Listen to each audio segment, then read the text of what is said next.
बिस्मिल्लाहिर्रहमानिर्रहीम। अस्सलाम वालेकुम व्यूअर्स, कैसे हैं आप? उम्मीद है आप सब खैरियत से होंगे। आज का हमारा जो टॉपिक है वो है कि education system. Viewers, education system में हमारे पास जो मेन 3 पॉइंट्स हैं वो फर्स्ट ऑफ ऑल ये है कि how we can improve the quality of education system. हमारा जो एजुकेशन सिस्टम है इसकी जो क्वालिटी है इसमें हम इंप्रूवमेंट कैसे ला सकते हैं।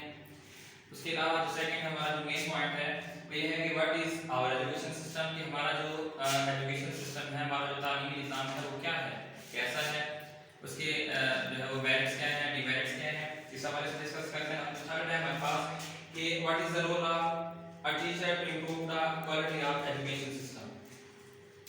इसमें जो है टीचर का क्या रोल होना चाहिए। तो सबसे पहले है हमारे पास कि हम जो है अपने एजुकेशन सिस्टम की जो क्वालिटी है उसको कैसे इंप्रूव कर सकते हैं, और जो टीचर है उसका क्या रोल होना चाहिए, और हमारा एजुकेशन सिस्टम क्या है। बिकॉज हमारा जो एजुकेशन सिस्टम है उसका जो पहला पार्ट है वो ये है कि टोटली रटा बेस्ड। उसमें ये है कि जो बच्चे हैं वो जो है तकरीबन वो रटा लगाते हैं और उनका जो कॉन्सेप्ट है वो तकरीबन जीरो होता है।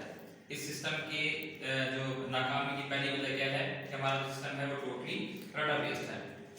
दूसरी जो बेस्ट रीजन है कि रिवीजन प्लान्स का ना होना हमारे एजुकेशन सिस्टम को बुरी तरह से मुतासर कर रहा है।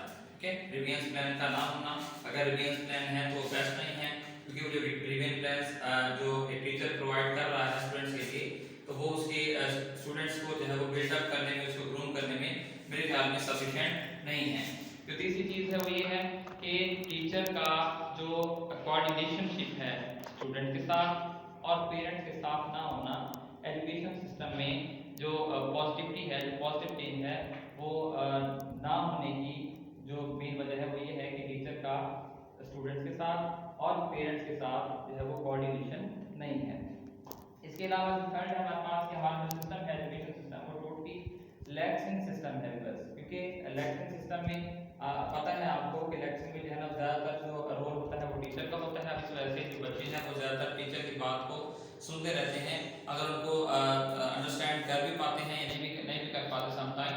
तो इस वजह से जो है हमारा सिस्टम जो है वो बहुत पीछे जो है वो जा रहा है। और ये जो है ना मेन रीज़न है कि जो है वो हम एजुकेशन के लिहाज से बहुत काफ़ी हद तक पीछे जा रहे हैं। फिर इस सिलसिले में एक टीचर का क्या होना चाहिए कि अब जो है वो हमारा जो एजुकेशन सिस्टम है वो जो है बिल्डअप हो जाए, उसमें जो है पॉजिटिव तब्दीली आए, चेंज आए, और हम कैसे इसको इम्प्रूव कर सकते हैं। पहली बात तो ये है कि जो टीचर है उसको एक बेस्ट डायरेक्टर होना चाहिए।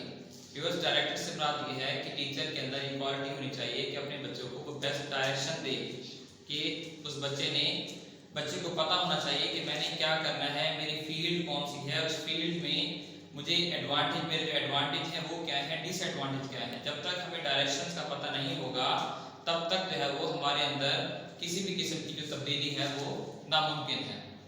दूसरी बात कि जो टीचर है वो बेस्ट प्लानर होना चाहिए। बिकॉज टीचर को बेस्ट प्लानर होना चाहिए क्योंकि उसको प्लान करना है कि ऐसी कौन सी प्लानिंग हो कि जिससे जो बच्चे हैं, जिस लेवल का बच्चा हो। बिकॉज अगर हमारे पास, हम ये नहीं कह सकते कि जो है वो हमारे पास, अगर हम बात करते हैं इंटेलिजेंट की, या मीडियम लेवल का बच्चा है, लो लेवल का बच्चा है, बच्चा जिस लेवल का मर्जी हो, कि एक टीचर के अंदर ये क्वालिटी होनी चाहिए कि उसको बेस्ट प्लानर होना चाहिए और अपनी प्लानिंग किस तरह से करे कि बच्चे की जो एबिलिटी है, उसके अंदर की जो छुपी हुई सलाहियत है वो सामने जो है वो आ सके। इसके अलावा हमारे पास ये है कि जो टीचर का जो रोल है वो एक बेस्ट मैनेजर के तौर पर होना चाहिए। बेस्ट मैनेजर कैसे होगा कि उसको क्लास के अंदर का जो एनवायरनमेंट है उसको कैसे मैनेज करना है।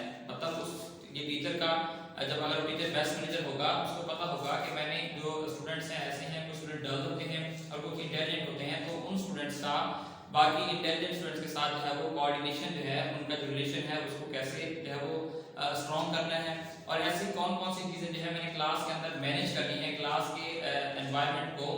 कि पहली बात यह है कि डिसिप्लिन कैसे होना चाहिए। जाहिर सी बात है अगर एक टीचर बेस्ट मैनेजर होगा तो क्लास के अंदर बेस्ट डिसिप्लिन जो है वो मैनेज कर सकेगा।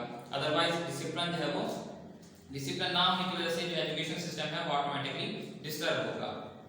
इसके अलावा अगर हम बात करते हैं कि इसकी टीचर के रोल की, जो टीचर है उसको जो है अपने सब्जेक्ट के ऊपर कंप्लीटली ग्रिप होनी चाहिए, अपने सब्जेक्ट के ऊपर कंप्लीटली ग्रिप होनी चाहिए, यानी कि उसको पता होना चाहिए कि अगर वो सब्जेक्ट ले रहा है, सपोज करते हैं अगर वो मैथ का सब्जेक्ट ले रहा है तो उसको पता होना चाहिए कि एक क्वेश्चंस को सॉल्व करने के डिफरेंट मेथड कौन से हैं और कौन सा मेथड वो अप्लाई करे कि जो स्टूडेंट है वो उसको समझने में, ठीक है, उस चीज़ों को यानी कि अंडरस्टैंड करने में आसानी हो स्टूडेंट्स के लिए। यानी कि स्टूडेंट्स के लिए जो भी बेस्ट है, बेस्ट से बेस्ट टीचर कर सकता है, उसे क्या करना चाहिए। इसके अलावा व्यूअर्स हमारे पास ये है कि टीचर के अंदर जो है ना मोटिवेशन, एक टीचर को बेस्ट मोटिवेटर होना चाहिए। अगर टीचर जो है वो बेस्ट मोटिवेटर होगा, उसके अंदर मोटिवेशन होगी, तो मोटिवेशन से क्या होगा, बेस्ट मोटिवेशन से ये होगा कि अगर कहीं पे बच्चे कोई डेफिशिएंसी शो कर रहे हैं, कहीं पे अगर बच्चा जो है वो अपना जो रिजल्ट है वो 100% नहीं दे रहा, अगर एक टीचर बेस्ट मोटिवेटर होगा तो वो जो है वो डिफरेंट वे से बच्चे को मोटिवेट कर सकता है। मतलब अगर हम सपोज करते हैं एक बच्चा अगर वो स्टडी में पीछे जा रहा है, तो आप बच्चे को बताएंगे कि हमारे जो एज है, जो जिस एज से हम गुजर रहे हैं उसमें एजुकेशन का कितना बड़ा किरदार है, कितना ज़्यादा इंपॉर्टेंट रोल है। फिर हम बच्चों को ये भी बता सकते हैं कि बेटा कि अगर हम देखते हैं हमारे डेली लाइफ में कि जो मेरिट्स है वो कैसे जो है वो हाई होता जा रहा है।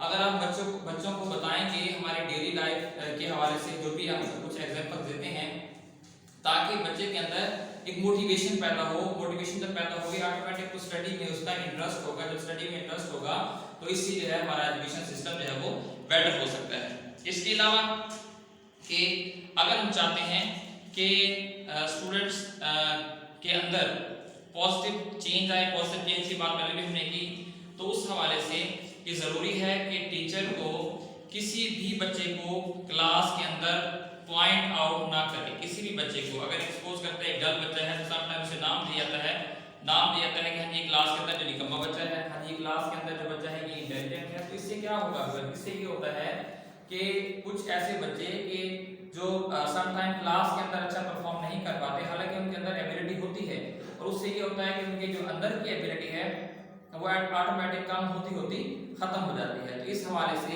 एक टीचर को जो है वो एट अ टाइम एक डायरेक्टर का रोल भी प्ले करना है, एक बेस्ट मैनेजर का रोल भी प्ले करना है, एक मोटिवेटर का रोल भी प्ले करना है, एक बेस्ट टीचर का रोल भी प्ले करना है। कि अगर मेरे ख्याल में अगर एक टीचर जो है वो ये सारे रोल प्ले कर सकता है एज बीइंग अ टीचर, कि अगर हम इन रूल्स को फॉलो करते हैं तो मेरे ख्याल में जो हमारा एजुकेशन सिस्टम है ये बहुत काफ़ी हद तक जो है वो बेहतर हो सकता है, और हम अपने एजुकेशन सिस्टम में एक पॉजिटिव चेंज ला सकते हैं, और हमारे एजुकेशन सिस्टम की जो क्वालिटी है इसमें बहुत हद तक, काफ़ी हद तक इम्प्रूवमेंट आ सकती है। अगर आपको हमारी वीडियो पसंद आई हो, हमारी वीडियो को लाइक करें, शेयर करें और सब्सक्राइब करें। Thank you.